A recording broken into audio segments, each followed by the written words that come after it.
Okay, so let's talk about a specific topic today: the election and the cheating.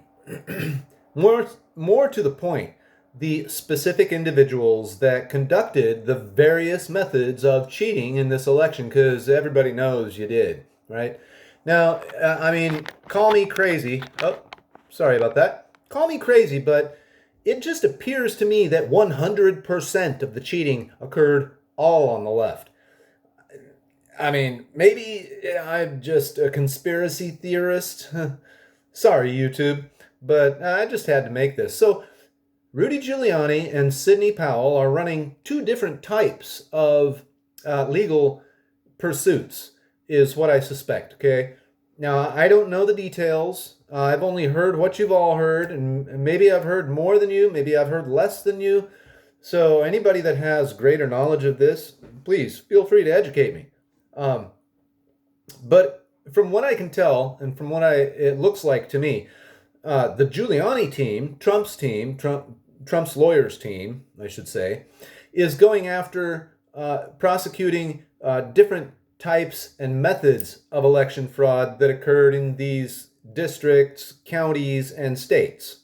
Okay, Sidney Powell and her team seem to be going after specific individuals that were conducting election fraud in their various methods, whatever shenanigans it is that they decided that they could pull and get away with. Now, here's the thing.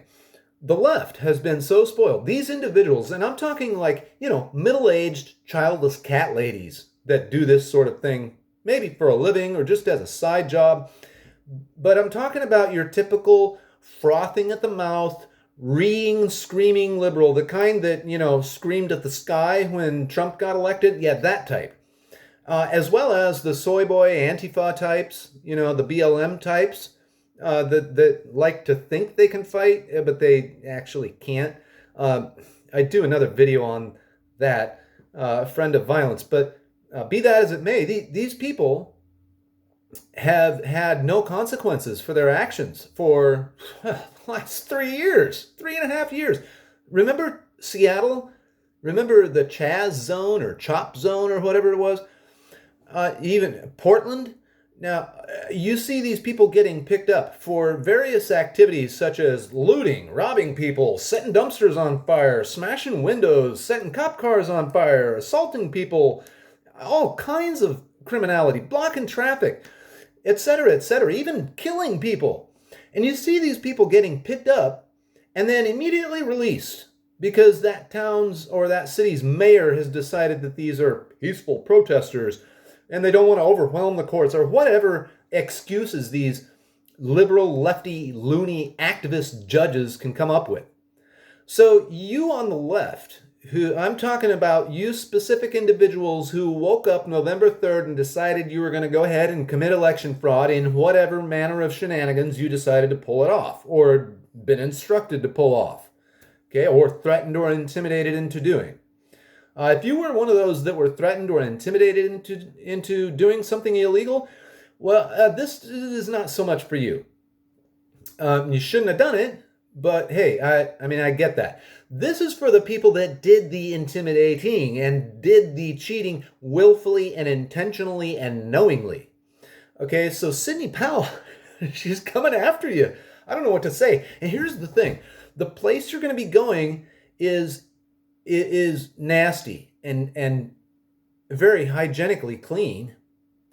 When you get it now, I can't speak from experience. Thank God. Keep my fingers crossed. I never ever go there. But let me just say that I have learned a thing or two from other people that have been there.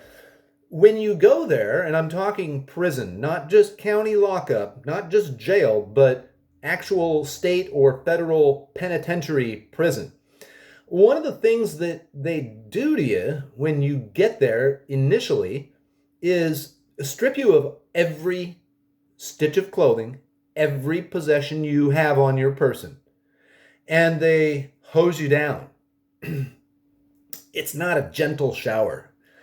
It's not a gentle shower. And it's so that you get all the crap off of you. if you're carrying diseases or lice in your hair, or you just have dirt under your fingernails or whatever, it's to get you cleaned up so you don't infect anybody else with whatever nasty junk you might have hanging around on you.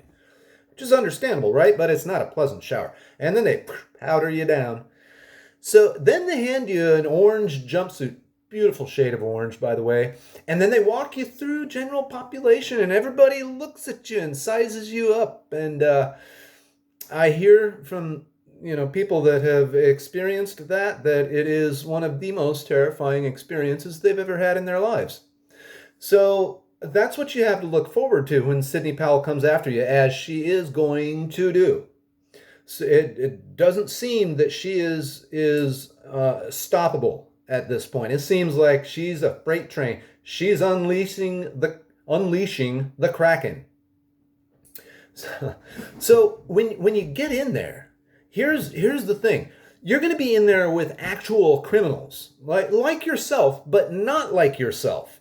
These are people that don't pretend to be morally upstanding like you do. These are not people who out in society thought they could do things and get away with it with no consequences. Well, maybe some of them did. I don't know. Maybe that's why they're there. But these are not people like you. These are people who understand that they're going to have disagreements with people, and that sometimes they might just have to put a lid on it in order to survive. You guys, you don't understand that. You and scream at the sky. You try and get people fired. You go doxing people when they disagree with your point of view. You can't handle having disagreement out here in this world, outside of prison. Imagine how much more difficult it's going to be for you to handle any level of disagreement in there. So I can predict what's going to happen to you over and over and over again, because I don't think you're capable of learning and actually changing your behavior so that you can survive easier. I don't think you're capable of it. So basically what's going to happen is you're going to run into a disagreement with somebody a lot bigger and tougher than you. And they're going to knock your teeth in, right? And you're going to end up going to that hospital ward, and then they're not just going to put you back in general population because obviously you caused some trouble. You upset somebody to the point where they knocked your teeth in the first place. So they're not just going to return you to general population. They're going to throw you in the hole. That's 23 hours a day. No sunlight, no company. That's typically how the hole works. And it's not just going to be for 2 or 3 days. It's going to be like 2 weeks minimum. And you're going to get out, and maybe you'll be okay for a couple of days, but then you're going to disagree with somebody again. Or, and here's where I almost pity you. As hideous as you guys are, and as unattractive as most of you are, the spinster cat lady types, the childless types, that have this moral superiority. Well, guess what? Your moral superiority is just going to get you hurt in prison. It's not going to do anything else for you. It's just going to get you physically injured. That's it. It doesn't work in there.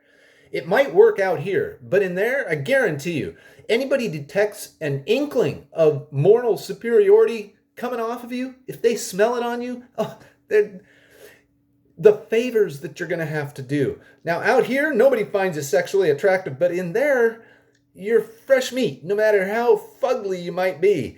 And you're going to have to do those favors in order to survive. And, well, I'm sorry to inform you of this, but you can refuse, and you'll wind up, guess where? Right back in the hole. And then when you do make it out to general population, they're going to come at you again, and they're going to demand those favors. And you're going to acquiesce to them. You're going to do those favors because you won't have another choice.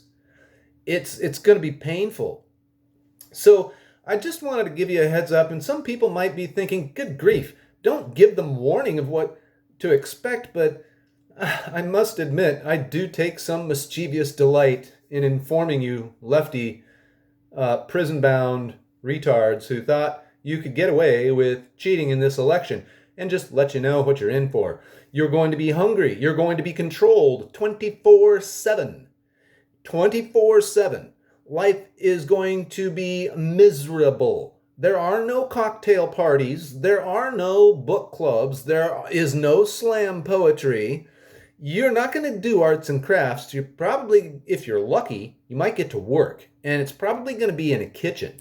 And if you don't keep up, you're probably going to get your teeth knocked in again and go back to the hole. Eventually, you're going to run out of teeth. In fact, I would put money on you running out of teeth at a faster rate than just about anybody else because, well, you just can't handle disagreement. And not being able to handle disagreement doesn't work in prison. Happy Thanksgiving.